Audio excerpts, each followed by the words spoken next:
কোহে calf একটি রহস্যময় পাহাড় যার কথা বহু পুরাণ কিতাব ও লোককথায় পাওয়া যায়।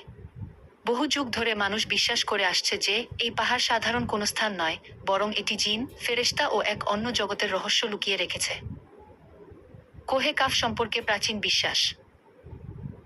অনেক প্রাচীন কিতাবে বলা হয় কোহে কাফ পৃথিবীর শেষ সীমানায় অবস্থিত, যেখানে সাধারণ মানুষের পা রাখা অসম্ভব। এটি এক বিশেষ আলোতে ঘেরা, যার ভেতরে প্রবেশ করা যায় না। কেউ কেউ বলেন এটি সবুজ পান্নার তৈরি, আবার কেউ বলেন এটি দুনিয়ার সব পাহাড়ের শিকড় স্বরূপ। গায়েবী দুনিয়ার সংযোগ। বলা হয় এই পাহাড়ের উপরে এক অলৌকিক জগৎ রয়েছে, যেখানে জিন, ফেরেশতা ও আসমানি শক্তিগুলো বসবাস করে। কেউ কেউ বিশ্বাস করেন হয়তো খিজির এই রহস্যময় পাহাড়ের আশপাশেই থাকেন এবং যারা সত্যিকারের সন্ধানী শুধুমাত্র তারাই সেখানে পৌঁছাতে পারে। কোনো মানুষ কি সেখানে পৌঁছেছে? ইতিহাস বলে বহু অভিযাত্রী কোহে কাফের সন্ধানে বের হয়েছে, কিন্তু কেউই এর অস্তিত্বের সত্যতা প্রমাণ করতে পারেনি।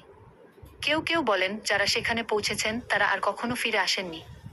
বিভিন্ন সুফি সাধক ও আলেমরা ইঙ্গিত দেন যে এটি এক আধ্যাত্মিক স্থান, যেখানে প্রবেশ করা মানে দুনিয়ার সব মোহমায়া থেকে বিচ্ছিন্ন হয়ে যাওয়া। অবশেষে জানা গেল রহস্য।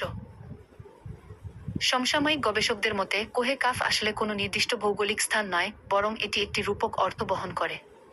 ইসলামী ব্যাখ্যায় বলা হয় এটি আত্মার গভীর রহস্য ও আধ্যাত্মিক জ্ঞানের প্রতীক। কেউ কেউ মনে করেন এটি বরাক বা পরলোকের এক সীমানা, যেখান থেকে এক নতুন জীবনের সূচনা হয়। শেষ কথা, কোহে কাফের রহস্য সত্যিই উদ্ঘাটন করা সম্ভব কিনা তা নিশ্চিত করে বলা কঠিন। তবে এটি নিশ্চিত যে এই পাহাড়ের ধারণা যুগে যুগে মানুষকে বিস্মিত করেছে এবং আত্মিক অনুসন্ধানে অনুপ্রাণিত করেছে। সম্ভবত এর প্রকৃত রহস্য আমাদের আত্মার গভীরতম উপলব্ধিতেই লুকিয়ে আছে।